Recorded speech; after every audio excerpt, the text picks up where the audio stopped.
দায়িত্বশীল হতে হবে। স্বামীকে স্বামীর ভাই বোনের সাথে সম্পর্ক ভালো রাখতে কখনো বাধা দিবেন না। অনেক মহিলা আছে পোকার মতো কাজ করে।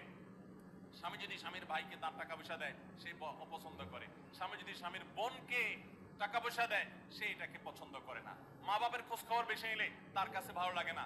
এই মহিলা হলো নির্বোধ। কেন নির্বোধ? কারণ নবী সাল্লাল্লাহু আলাইহি সাল্লাম বলেছেন যে মান সাররাহু আন ইউবসাতালাহু ফি রিজকিহি আও ইউনসালাহু ফি আথারিহি ফালিয়াসিল রাহিমা, যে ব্যক্তি চায় তার রিজিকে আল্লাহ বরকত দেখ, তার হায়াতে বরকত দেখ, সে যেন রক্ত সম্পর্কে আত্মীয়দের সাথে সম্পর্ক বেশি ভালো রাখে।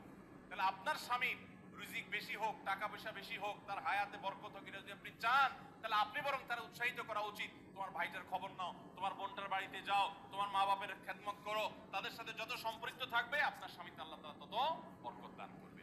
এই জন্য তাকে সেটা করবেন। আবার পুরুষদেরও উচিত মেয়েদেরকে সুযোগ দেওয়া। তারা তাদের বাপ মেয়েরও তো কর্তব্য আছে তার বাপ মার প্রতি, বাপ মার খেদমত করবে, বাপ মার জন্য হাদিয়া তোফা দিবে। অনেক পুরুষরা আছে মেয়েদের পাওনা অধিকারই দেয় না, হাদিয়া তোফা কোত্থেকে দিবে, তাদের মহরটাই দেয় না, তাদের হাত খরচ দেয় না। আলাদা কিছু হাত খরচ দেওয়া উচিত, যে তার মতো সে খরচ করবে, তার মা বাপের জন্য খরচ করবে। এগুলোর বিনিময়ে আমরা আল্লাহর কাছে জান্নাত পাবো। অতএব এই সাদাকা জাহান্নাম থেকে মুক্তির কারণ। নবী সাল্লাল্লাহু আলাইহি সাল্লাম জাহান্নামের ব্যাপারে সতর্ক করেছেন আপনাদেরকে, আমাদের সবাইকে। অতএব সাদাকা দিলে জাহান্নাম থেকে মুক্তির একটা পথ আমরা পাই, সুগম হয়। এবং নবী সাল্লাল্লাহু আলাইহি সাল্লামের সময় মহিলা সাহাবীরা তাদের গহনা খুলে আল্লাহর রাস্তায় দান করতেন। এজন্য